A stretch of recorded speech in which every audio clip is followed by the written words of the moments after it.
23h30, mes derniers clients viennent tout juste de partir. J'ai encore du rangement à faire avant de pouvoir rentrer chez moi. J'ai ouvert à 10h ce matin, donc j'étais là à 9h30.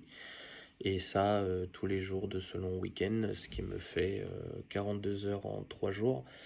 Et malgré ça, eh bien, je perds de l'argent. D'après ce que j'ai pu estimer, j'ai dû perdre entre 1000 et 2000 euros juste sur ce week-end. Pas par un manque de clients, parce que j'ai dû refuser du monde, ni une manque de capacité, hein. Il y a ce qu'il faut pour accueillir plus de monde. Non, non, par un manque d'effectifs. En temps normal, j'ai quelqu'un avec moi, sauf que cette personne est en arrêt depuis 3 mois.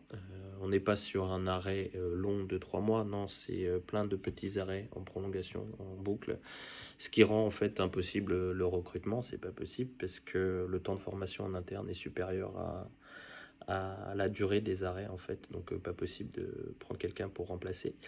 Il m'est même arrivé en fait d'avoir la prolongation d'arrêt 2 heures avant la prise de poste, donc je vous laisse imaginer le déroulement de cette magnifique journée. Au-delà de ça, cette personne a quand même réussi à avoir 6 médecins différents entre toutes les prolongations. Donc franchement, j'aimerais bien savoir qui va voir 6 médecins différents si c'est pas justement pour prolonger l'arrêt. En tout cas, d'un point de vue suivi médical, je pense pas que ça soit très productif de voir 6 médecins différents pour statuer sur l'évolution d'une seule personne. En tout cas, moi, à chaque fois que j'envoie les horaires pour la semaine qui suit la fin du dit arrêt, j'ai plus l'impression d'envoyer un rappel, un réveil à dire tiens, il est temps de retourner voir le médecin. Soyons honnêtes, il y a très peu de chances que la personne revienne. Donc le but de tout ça, de tout ce système-là, c'est quoi? Bah en fait, c'est de forcer la main sur une rupture conventionnelle. Il n'y a que ça que je peux imaginer. Pourquoi? Parce que bah c'est bien plus simple, bien plus utile d'essayer de forcer la main sur une rupture conventionnelle que d'assumer de démissionner tout simplement. Et j'en veux même pas à la personne en fait. C'est pas elle que j'en veux, c'est au système qui rend ça possible, qui permet ça et qui le rend presque normal en fait. Alors que bah, ça serait tout simplement bien plus simple d'imaginer un système où l'argent qui est envoyé à France Travail va dans une cagnotte individuelle qui est là justement pour les périodes où on veut changer de boulot, où on veut se réorienter. Et ben on tape dans sa propre cagnotte. Et si jamais quand on est proche de la retraite, et bien cette cagnotte n'a pas servi, et ben ça nous permettrait de partir en retraite plus tôt, par exemple.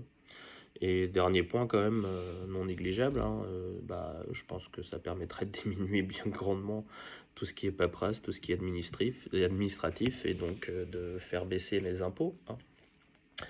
Mais bon, en attendant, bah, moi je suis coincé, hein, je dois réduire mes charges, faire des horaires de fou et je perds de l'argent. Voilà le paradoxe de la France actuellement, hein. Celui qui bosse, on le saigne, et celui qui triche, bah, on le couvre, hein. Et je sais que je suis pas seul dans ce cas de figure. Je sais qu'on est des milliers d'entrepreneurs à subir ce genre de conneries, hein.